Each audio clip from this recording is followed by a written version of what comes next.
اعوذ باللہ من الشیطان الرجیم بسم اللہ الرحمن الرحیم للرجال نصیب مما ترک الوالدان والاقربون وللنساء نصیب مما ترک الوالدان والاقربون مما قل منه او کثر نصیبا مفروضا وَإِذَا حَضَرَ الْقِسْمَةَ أُولُو الْقُرْبَى وَالْيَتَامَى وَالْمَسَاكِينُ فَارْزُقُوهُم مِّنْهُ وَقُولُوا لَهُمْ قَوْلًا مَّعْرُوفًا وَلْيَخْشَ الَّذِينَ لَوْ تَرَكُوا مِنْ خَلْفِهِمْ ذُرِّيَّةً ضِعَافًا خَافُوا عَلَيْهِمْ فَلْيَتَّقُوا اللَّهَ وَلْيَقُولُوا قَوْلًا سَدِيدًا إِنَّ الَّذِينَ يَأْكُلُونَ أَمْوَالَ الْيَتَامَى ظُلْمًا إِنَّمَا يَأْكُلُونَ فِي بُطُونِهِمْ نَارًا وَسَيَصْلَوْنَ سَعِيرًا۔ صدق اللہ العظیم۔ یہ آیات میں نے آپ کے سامنے تلاوت کی سورہ نساء کی 4 آیات 7، 8، 9 اور 10۔ یہ تمہید ہے قانون وراثت کی کہ جو بیان ہونا ہے سورہ نساء کی آیت نمبر 11 اور 12 میں، اور پھر ایک اس کا حکم آیا ہے کلالہ کے متعلق، وہ سورہ نساء کی آخری آیت 176 میں اس کا ذکر آیا ہے۔ تو تمہید کے طور پر اللہ تبارک و تعالیٰ نے فرمایا للرجال، مردوں کے لیے، نصیب، حصہ ہے، مما ترک الوالدان، اس سے کہ جو چھوڑیں والدین، والاقربون، اور قرابت دار۔ یعنی فرمایا یہ جا رہا ہے کہ مردوں کے لیے حصہ ہے اس ملکیت میں کہ جو ترکے کے طور پر چھوڑیں والدین اور قرابت دار۔ اس کا مطلب والدین کے علاوہ بھی کچھ رشتے ایسے ہیں کہ جن کی ملکیت میں مردوں کا حصہ ہے۔ اسی طرح فرمایا وَلِلنِّسَاءِ نَصِيبٌ مِّمَّا تَرَكَ الْوَالِدَانِ وَالْأَقْرَبُونَ، اور عورتوں کے لیے حصہ ہے اس میں سے جو چھوڑیں والدین اور قرابت دار۔ قرابت دار کا مطلب یہ ہوا، دیکھیں والدین کے ترکے میں حصہ تو ہے ہی، قرابت دار کا مطلب یہ ہے کہ ایک شخص کی بیوی فوت ہو جائے، بیوی کے ترکے میں جو مال بیوی نے چھوڑا ہے اس میں شوہر کا کتنا حصہ ہے، یعنی شوہر اس کے بھی ملکیت کا، اس کے ترکے کا مالک ہوگا۔ کتنے کا مالک ہوگا یہ ہم آگے جب ڈیٹیلز آئیں گے اس میں ہم پڑھ لیں گے۔ اسی طرح ایک شخص فوت ہو جاتا ہے، اس کی بیوی ہے، تو یہ بیوی اپنے شوہر کے ترکے میں مالک ہوگی، وارث ہوگی، کتنے کی ہوگی یہ ہم سب آگے پڑھ لیں گے۔ یا ایک شخص فوت ہوا اور اس کے والدین ہیں، تو جس طرح والدین کے حصے میں بیٹا یا بیٹی مالک ہے، اسی طرح اگر بیٹا کچھ ترکہ چھوڑے گا اور اس کے والدین حیات ہوں گے تو ان کی بھی کچھ نہ کچھ اس میں حصے داری رہے گی۔ یہ سب آگے آپ اس کو پڑھ لیں گے۔ فرمایا للرجال نصیب مما ترک الوالدان والاقربون وللنساء نصیب مما ترک الوالدان والاقربون، یعنی پہلی مرتبہ ایسا ہوا کہ عورت کے لیے حق طے کر دیا گیا اس کے والدین اور قرابت دار کے ترکے میں۔ اس سے پہلے یعنی اسلام سے پہلے عرب میں تو کیا پوری دنیا میں کوئی ایسا رواج نہیں تھا کہ جہاں یتیموں کی بات تو خیر چھوڑیے، کون یتیموں کا ذکر کرنے والا تھا یا عورتوں کا حصہ کون دینے والا تھا۔ وہاں تو حالات یہ تھے کہ جو مضبوط اور سمجھ لیجئے جو طاقتور ورثہ ہوتے تھے وہ کمزور ورثہ کا حق مار لیا کرتے تھے، لوگوں کی میراثیں کھا جایا کرتے تھے۔ یہ ایسے ماحول میں اللہ تبارک و تعالیٰ نے رسول اللہ کو مبعوث فرمایا اور اپنے حکم اللہ تبارک و تعالیٰ نے نازل کیے کہ ان کو بتا دیجئے کہ صرف مرد یہ گمان نہ کریں کہ وہی اپنے والدین کے ترکے میں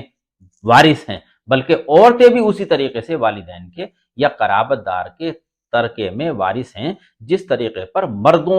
مرد سمجھتے ہیں کہ ہم وارث ہیں۔ اچھا، قرآن کریم نے اس کی طرف اشارہ بھی کیا وَتَأْكُلُونَ التُّرَاثَ أَكْلًا لَمًّا، لوگ وہاں چونکہ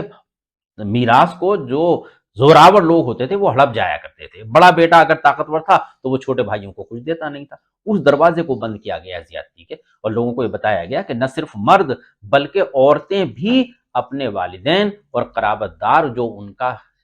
ترکہ ہے اس میں وہ وارث ہوں گی، مالک ہوں گی، ان کا حصہ ہوگا۔ فرمایا مما قل منہ او کثر، اس سے کہ وہ قلیل ہو یا کثیر، یعنی اس سے کوئی بحث نہیں کہ جو ترکہ چھوڑا گیا ہے وہ کم ہے یا زیادہ ہے،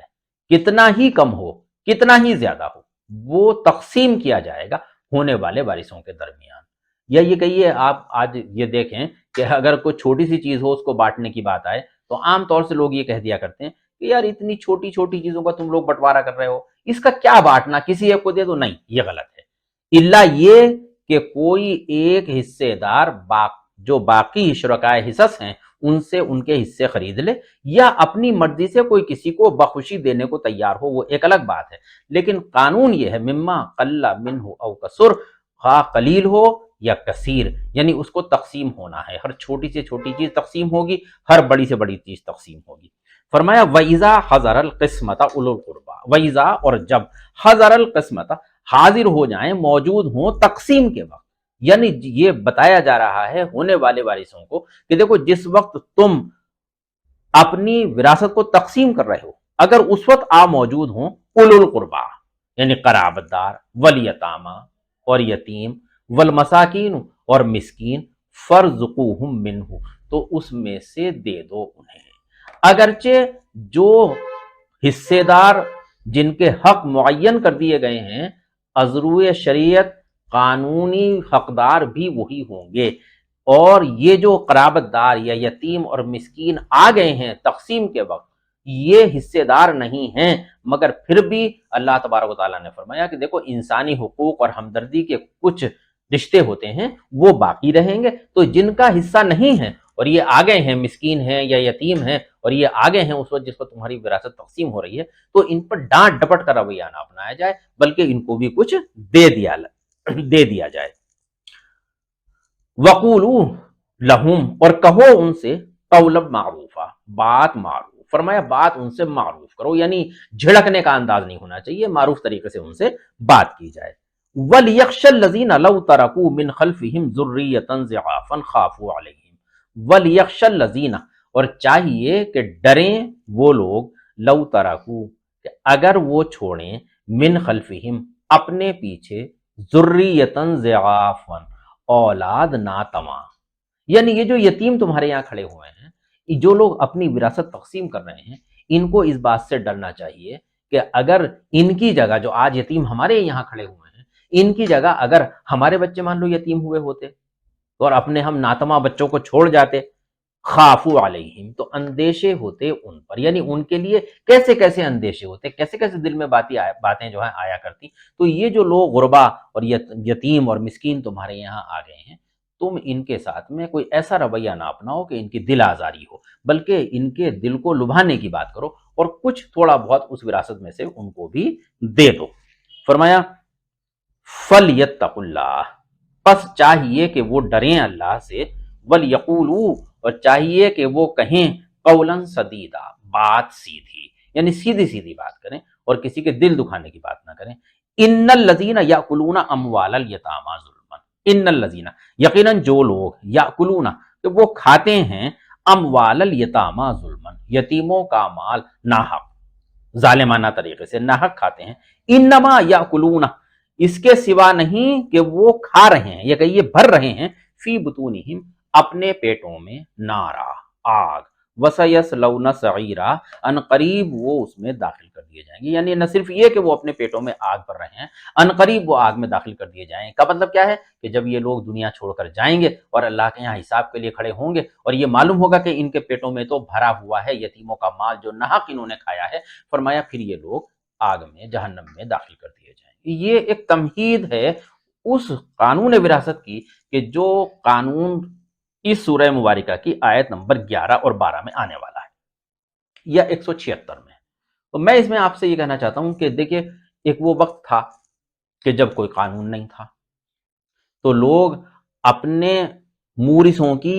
وراثت کو جو طاقتور ہوتا تھا وہ ہڑپ کر جایا کرتا تھا۔ اچھا آج ہمارے درمیان قانون ہے، تو جب قانون ہمارے پاس ہے تو اگر ہم اس قانون کو ماننے والے ہیں تو پھر آج ہمارے درمیان میراث کے جھگڑے نہیں ہونے چاہیے۔ دیکھا یہ جاتا ہے کہ قانون موجود ہے اور جو اس قانون کے آنے سے پہلے کی کیفیت بیان کی جاتی ہے تقریباً وہی کیفیت آج ہماری موجود ہے۔ بھائی بھائی کے بیچ میں جھگڑا ہے وراثت کو لے کر کے اور عدالتوں میں کیس پینڈنگ پڑے، 50 سال سے لوگوں کے بیچ میں مقدمہ بازی ہو رہی ہے، بہنوں کا حصہ تو دینے کا کوئی مطلب ہی نہیں ہے۔ اچھا یہ جو کیفیت ہے مسلمانوں کے اندر میراث، یہ سمجھ لیجئے یہ بڑا بھاری معاملہ ہے۔ جب آپ پڑھیں گے آیت نمبر 13 میں اور 14 میں تو آپ کو معلوم ہوگا کہ وہ لوگ جو میراث کا بٹوارا صحیح نہیں کر رہے ہیں در حقیقت ان کے لیے اللہ تبارک و تعالیٰ نے کس سزا کا اعلان کیا؟ اس سے ہم اس قدر جو دوری ہے ہمارے مسلمانوں کی، اس سے اگر آپ غور کریں کہ اس کی کیا وجہ ہو سکتی ہے، تو میں یہ سمجھتا ہوں کہ بہت غور کرنے کے بعد میں تمام وجوہات آپ اکٹھی کر لیجئے، ایک وجہ نکل کر آئے گی کہ امت کی قرآن سے دوری، چونکہ قرآن سمجھا نہیں، قانون کا پتہ نہیں، اس لیے بس اسی روش پر چلے آ رہے ہیں۔ ہم یہ سمجھ ہی نہیں رہے کہ اگر ہم نے یہ بٹوارہ صحیح کر کے نہیں کیا تو پھر کیا؟ بڑے بڑے آپ کو نمازی پرہیزگار لوگ اس طرح کے مل جائیں گے جو تہجد پڑھ رہے ہیں اور 5 وقت کی نماز میں آپ کو مسجد میں دکھائی دیں گے، لیکن ان کا اپنے بھائی سے جھگڑا چل رہا ہے، بہن کو وہ میراث دینے کو تیار نہیں ہے۔ اگر بہن نے اپنا حصہ مانگ لیا تو معلوم یہ ہوا کہ رشتہ ہمیشہ کے لیے ختم ہو گیا۔ بھائی سے تو کسی قدر یہ کر لیتا ہے آدمی کہ اگر بھائی نے حصہ مانگا، طلب کیا، تو 100 کے 100% بھائیوں میں بٹوارہ ہوتا ہی ہے۔ اگر ان میں کچھ آپس میں کشیدگی ہو گئی تو کسی شادی کے موقع پر وہ پھر دور ہو جاتی ہے، مل جاتے ہیں بھائی تو آپس میں۔ لیکن بہنوں کا معاملہ تو اتنا سمجھ لیجئے ظلم والا ہے بہنوں کے ساتھ میں، کہ بہنوں کے بارے میں تو بالکل یہ مشہور کر دیا گیا ہے کہ بہنیں تو حصہ لیتی نہیں ہیں۔ اگر کسی آپ کے پڑوس میں کسی لڑکی نے حصہ لے لیا ہو تو اس کا ذکر آپ اپنے گھر میں اس انداز میں بیٹھ کر کریں گے کہ وہ آپ کی بہن جو اپنا حصہ لینا چاہتی ہے وہ بھی ڈر جائے گی کہ یہ جب اس قدر نفرت کر رہے ہیں اس سے جس نے اپنے بھائی سے حصہ لیا، کل کو اگر میں ان سے اپنا حصہ طلب کروں گی تو میرے ساتھ کیا حشر ہوگا، میرا کیا کریں گے۔ تو اس سب کی جو ذمہ داری بنتی ہے میرے نزدیک یہ اسی بات کی بنتی ہے کہ ہماری تربیت قرآن سے نہیں ہوئی، اور ہمارے اور قرآن کے بیچ میں ایک دوری ہے اور ہم قوانین کو سمجھ نہیں پائے، اس وجہ سے یہ حالات بنتے چلے گئے۔ جی اچھا، اگر آپ اس کے تہ میں جائیں گے، اس کو ڈیپ ڈگ کرنے کی کوشش کریں گے کہ امت اور قرآن کے بیچ میں دوری کیوں ہے، کیوں لوگ قرآن کریم نہیں سمجھ رہے، تو اگر آپ اس کی تہ میں جائیں گے تو آپ کو یہ معلوم ہوگا کہ اس کے لیے ذمہ دار ہیں علماء سو، وہ جنہوں نے طے کر، اگرچہ علماء حق بھی ہیں، لیکن جنہوں نے یہ طے کر دیا کہ امت کو ایک انہوں نے یہ عقیدہ انجیکٹ کیا کہ قرآن تمہارے سمجھنے کی چیز نہیں ہے، تم اس کو سمجھ نہیں سکتے، اگر تم قرآن کو سمجھو گے ڈائریکٹ تو پھر تم گمراہ ہو جاؤ گے۔ نہیں، بہت لوگ آپ کو بڑے پڑھے لکھے لوگ دنیاوی اعتبار سے تعلیم یافتہ ہیں اور جن کے اندر بہت صلاحیت موجود ہے، ان میں سے بھی آپ کو ایسے لوگ مل جائیں گے کہ جو قرآن کریم کو سمجھنے سے ڈر رہے ہیں، اور وہ یہ سمجھتے ہیں کہ اگر ہم نے سمجھا تو ہم اس سے کہیں نہ کہیں بہک جائیں گے۔ اچھا، اللہ تبارک و تعالیٰ فرما رہا ہے وَلَقَدْ يَسَّرْنَا الْقُرْآنَ لِلذِّكْرِ فَهَلْ مِن مُدَّكِرٍ،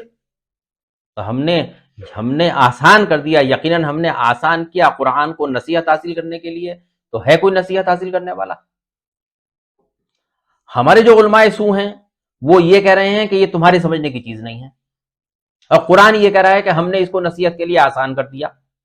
اگر قرآن کے پیرالل کسی اور کتاب کو چلا دیا جائے اور اگر یہ ڈکلیئر کر دیا جائے کہ ہم نے ایک آسان کتاب لکھ دی ہے نصیحت حاصل کرنے کے لیے قرآن سے بھی زیادہ، تو اس کا مطلب یہ ہے کہ وہ کیا کہنا چاہ رہا ہے یا یہ بات کہاں تک جا رہی ہے، اللہ تک بات اس کی پہنچ رہی ہے۔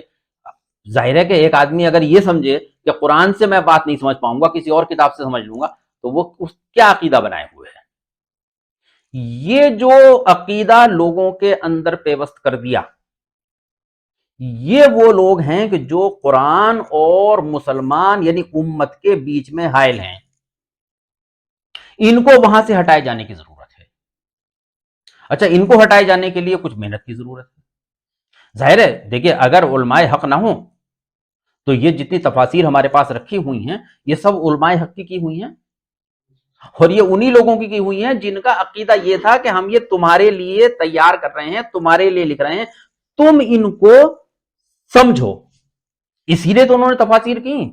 ورنہ جن علماء کرام کی تفاسیر ہمارے پاس رکھی ہوئی ہیں، یہ جو مارکیٹ میں موجود ہیں، اگر انہوں نے وہ تفاسیر اپنے لیے کی تھی تو ان کو تو عربی آتی تھی، وہ تو ڈائریکٹ عربی ٹیکسٹ سے سمجھ رہے تھے کہ کیا لکھا ہوا ہے، کیا مطلب ہے۔ پھر اردو میں جو ٹرانسلیٹ کیا وہ کس کے لیے کیا؟ وہ ٹرانسلیشن جو ہوا ہے وہ امت کے لیے ہوا ہے کہ وہ لوگ جو عربی صحیح کر کے نہیں سمجھ سکتے ہیں وہ لوگ کم سے کم اس کا ترجمہ پڑھ لیں، تفسیر پڑھ لیں۔ اچھا، اس کے لیے آپ کو ورغلائیں گے، کیا کہیں گے؟ یہ کہیں گے کہ صاحب 16 طرح کے علم ہونے چاہیے، وہ 16 علوم یا 17 علوم بتا رکھے ہیں کہ یہ ہوں تفسیر کے لیے۔ اچھا، تفسیر کے لیے چھوڑ دیں گے، یہ نہیں کہیں گے تفسیر کو کرنے کے لیے، تفسیر کو پڑھنے کے لیے۔ میں یہ کہتا ہوں کہ جو علوم آپ نے ڈیفائن کر رکھے ہیں اور جو آپ نے کہا کہ یہ علوم ہونے چاہیے، میں نے مان لیا یہ ہونے چاہیے، لیکن وہ علوم تفسیر کو کرنے کے لیے ہونے چاہیے، تفسیر پڑھنے کے لیے نہیں۔ پھر اگر آپ ان کو یہ کہیں کہ تفسیر پڑھنے کے لیے ہونے چاہیے، تو تقریباً 1000 آیات، 1000 سے بھی زائد کہوں گا میں، آیات ایسی ہیں قرآن کریم میں کہ جو سیدھے سیدھے سائنس کی طرف اشارہ کر رہی ہیں، جس کو ہمارے علماء سو جس کی ABCD بھی نہیں جانتے۔ تو پھر یہ ڈکلیئر کریں کہ 1000 سے زیادہ آیات ایسی ہیں کہ جن پر ہم گفتگو بھی نہیں کر سکتے، بات بھی نہیں کر سکتے۔ ان کو کیا معلوم کیا ہے جیولوجی، کیا معلوم جیوگرافی کیا ہے، ان کو کیا معلوم فزکس کیا ہے، کیمسٹری کیا ہے، میتھمیٹکس۔ اللہ تبارک و تعالیٰ نے بعض آیات میں جس میتھمیٹکس کا استعمال کیا ہے، یہ کیا سمجھا پائیں گے کہ اس میتھمیٹکس کا کیا مطلب ہے؟ تو پھر یہ اس کو ڈکلیئر کریں کہ ہم 1/6 کے قریب قرآن کریم ایسا ہے کہ جس کی آیت پر ہم بھی بات نہیں کر سکتے۔ اگر یہ سمجھتے ہیں کہ اتنے علوم ہونے چاہیے، تو میں بار بار کہتا ہوں کہ یہ علوم جو ہیں وہ جو آپ نے طے کیے ہوئے ہیں اور آپ ہی کے طے کیے ہوئے ہیں، یہ علوم قرآن کریم کی تفسیر کرنے کے لیے ہیں، تفسیر کو پڑھنے کے لیے نہیں ہیں۔ عالموں نے ایک ٹیکسٹ لکھ دیا، آپ کو اس کو عربی میں اردو میں پڑھنا ہے، آپ کو تو اتنی صرف سمجھ ہونی چاہیے اور آپ کے ذہن میں بس یہ بات ہونی چاہیے کہ جس وقت میں قرآن کریم کو سمجھ رہا ہوں تو میں ایک اپنا دائرہ ایسا مقرر کر لوں کہ ایک تو میں صحابہ کرام کے فہم پر ہی بات کو سمجھوں گا، یعنی میں اپنا دماغ اس میں نہیں لگاؤں گا تفسیر میں کہ اس کا مطلب یہ نہیں بلکہ یہ ہونا چاہیے۔ تمام روایات موجود ہیں، تمام عالموں نے صحابہ کرام کے فہم پر ہی ترجمے اور تفاسیر کی ہیں، تو میں اس دائرے سے نکلنے کی کوشش کیوں کروں؟ اچھا، میں اس کے لیے یہ کہتا ہوں کہ ٹھیک ہے، اگر آپ کو یہ لگتا ہے کہ کوئی شخص بیٹھا ہوا قرآن پڑھ رہا ہے، جیسے مان لیے میں قرآن پڑھتا ہوں، الحمدللہ ایک مرتبہ میں آپ لوگوں کے بیچ بیٹھ کر کے پورا قرآن کریم پڑھ چکا ہوں، اور اپنی ہمت کے اندر اور اپنی استطاعت کے مطابق، بلکہ میں تو یہ کہتا ہوں کہ میرے اندر وہ صلاحیت نہیں تھی جو اللہ تبارک و تعالیٰ نے مجھ سے خدمت لی، بہرحال میں نے لوگوں کے بیچ میں پڑھا ہے۔ اگر کسی کو یہ لگ رہا ہے کہ کوئی ایک آدمی قرآن سمجھ رہا ہے وہ نہیں سمجھ سکتا، تو پھر میرا یہ کہنا ہے کہ وہ لوگ جو یہ سمجھ رہے ہیں کہ ہم سمجھ سکتے ہیں، وہ آئیں میرے یہاں اور وہ دیکھیں کہ جو میں قرآن جس طرح میں سمجھ رہا ہوں وہ صحابہ کرام کے فہم پر سمجھ رہا ہوں یا انہی علماء دین کے فہم پر سمجھ رہا ہوں جن پر آپ سمجھتے ہیں، یا اس سے ہٹ کر سمجھ رہا ہوں۔ لیکن میرے یہاں آنے کی ایک کوالیفیکیشن ہے، وہ کوالیفیکیشن جس کے پاس ہو وہ آ جائے۔ اس سے کم درجے کے آدمی کی انٹری میرے یہاں اس بنیاد پر نہیں ہے کہ وہ یہاں مجھے یہ دیکھنے کے لیے آئے کہ میں نے صحیح سمجھا یا نہیں سمجھا۔ وہ کوالیفیکیشن کیا ہے؟ وہ کوالیفیکیشن یہ ہے کہ جو شخص یہاں یہ دیکھنے کے لیے آئے کہ میں بات صحیح کر رہا ہوں یا نہیں کر رہا ہوں، یا میں سمجھ پا رہا ہوں یا نہیں سمجھ پا رہا ہوں، وہ پہلے آ کر میرے یہاں پبلک کے بیچ میں قرآن کریم پر ہاتھ رکھ کر کے یہ بات کہے گا کہ میں نے اپنی زندگی میں کم سے کم ایک مرتبہ الحمد سے لے کر اور ناس تک ایک ایک آیت کا مفہوم پبلک کے بیچ میں بیٹھ کر بیان کر دیا ہے۔ یہ کوالیفیکیشن اگر اس کے پاس ہے تو وہ آئے مجھے چیک کرے، اور پھر اس کے بعد میں یہ ہے، دوسری بات اس کو یہ ڈکلیئر کرنی پڑے گی، میں بھی اس بات پر تیار ہوں کہ قرآن کریم کی کوئی سی 5 آیات وہ مجھے نکال کر دیں کہ تم اس سے کیا سمجھے، اور قرآن کریم کی کوئی سی 5 آیات میں انہیں نکال کر دوں کہ آپ اس سے کیا سمجھے، اور دونوں 24 گھنٹے کا ٹائم لے لیں اور اپنے اپنے طریقے سے دونوں سمجھیں، اور اگلے دن پبلک کو اکٹھا کر لیں اور اپنا جو انہوں نے سمجھا وہ بیان کریں اور جو میں نے سمجھا وہ میں بیان کروں پبلک کے درمیان۔ پبلک یہ فیصلہ اپنے آپ کر دے کہ صرف آپ ہی سمجھ سکتے ہیں یا آپ کے علاوہ بھی کوئی اور سمجھ سکتا ہے، یہ فیصلہ پبلک کو چھوڑ دیں۔ میں یہ نہیں کہہ رہا آپ سمجھ کر نہیں آئیں گے، آپ بہت اچھا سمجھیں گے، مجھ سے اچھا ہی سمجھیں گے، میں کہنا یہ چاہ رہا ہوں کہ فیصلہ اس بات کا کرائیے کہ آپ بہتر آپ ہی سمجھ سکتے ہیں یا آپ کے علاوہ اور لوگ بھی ہیں جو سمجھ سکتے ہیں، یا آپ یہی طے کریں گے دوسروں کی صلاحیتوں کو۔ یعنی آپ خود تو اکثریت ایسی ہوگی، وہ لوگ جو قرآن کریم اور امت کے بیچ میں حائل ہیں، علماء سو کی بات کر رہا ہوں میں، علماء حق کی بات نہیں کر رہا۔ یہ آدمی خود طے کر لے کہ وہ علماء حق میں آ رہا ہے یا علماء سو میں آ رہا ہے، اگر وہ روک رہا ہے قرآن کریم کو پڑھنے سے اور سمجھنے سمجھانے سے تو وہ طے کرے کہ وہ کہاں ہے۔ میں تو یہ کہہ رہا ہوں کہ میں تو صرف اتنی بات کہہ رہا ہوں کہ وہ لوگ جو قرآن کریم کو اپنی بپوتی مان رہے ہیں اور یہ سمجھ کر چلتے ہیں کہ ہمارے علاوہ کوئی سمجھ نہیں سکتا، اور وہ جو عوام میں یہ میسج دینے کی کوشش کرتے ہیں کہ تمہاری صلاحیتیں زیرو ہیں، تم کچھ نہیں جانتے، میں ان کو دعوت دیتا ہوں کہ وہ آئیں میرے یہاں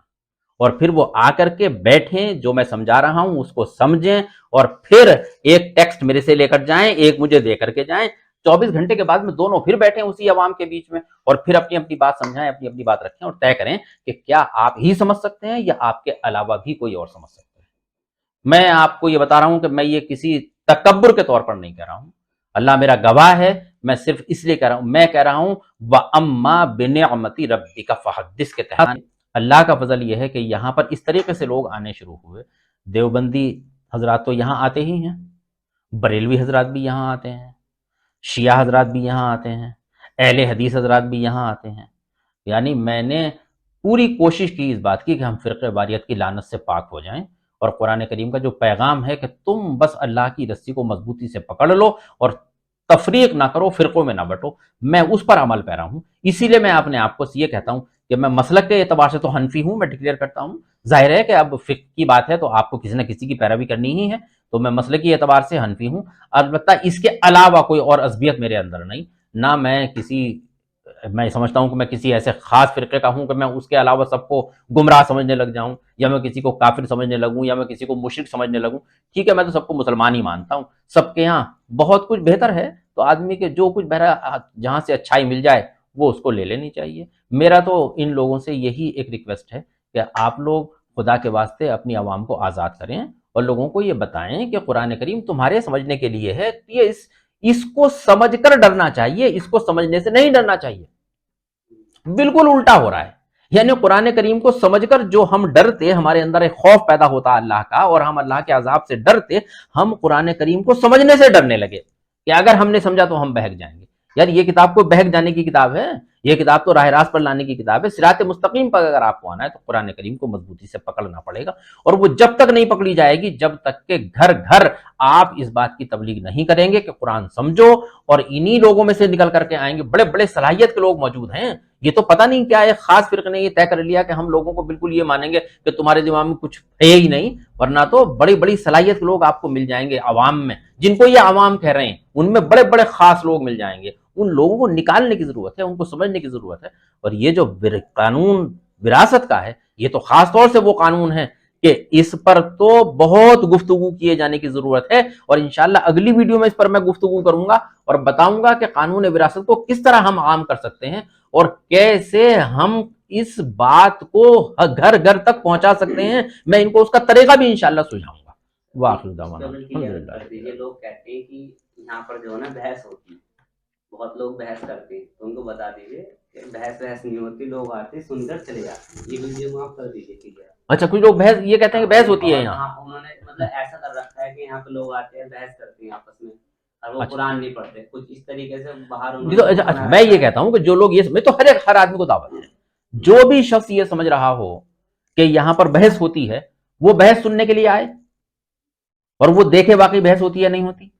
جو آپ کو خدشہ ہے اس کو دور کریے، اپنے دماغ سے بات کو نکالیے۔ طریقہ یہ ہے کہ آپ کو آنا پڑے گا، جب آپ آئیں گے دیکھیں گے تبھی تو معلوم ہوگا کہ کیا بات ہو رہی ہے۔ وہ ویسے دور دور یہ تو اصل میں کسی کام کو جب فیل کرنا ہو نا، اگر آپ نے یہ طے کر لیا کہ فیل کرنا ہے، تو جو اثردار لوگ ہیں معاشرے میں خاص طبقے کے، ان کے کچھ چیلے بھی ہوتے ہیں، وہ جو کام خود نہیں کر سکتے وہ اپنے چیلوں کے ذریعے سے کراتے ہیں کہ ان کے خلاف تم یہ افواہ پھیلاؤ اور ان کو فیل کرنے کی کوشش کرو۔ آنا کہ اللہ کا شکر ہے میں ابھی تک تو ان سے فیل ہوا نہیں، اللہ نے چاہا تو انشاءاللہ، مجھے اللہ کی ذات سے امید ہے آگے بھی انشاءاللہ۔ دیکھیں یہ بات آپ سے جو ہم نے کی، یہ اس وقت وراثت کے قانون کی تمہید کے متعلق بات ہوئی ہے۔ قانون وراثت کیا ہے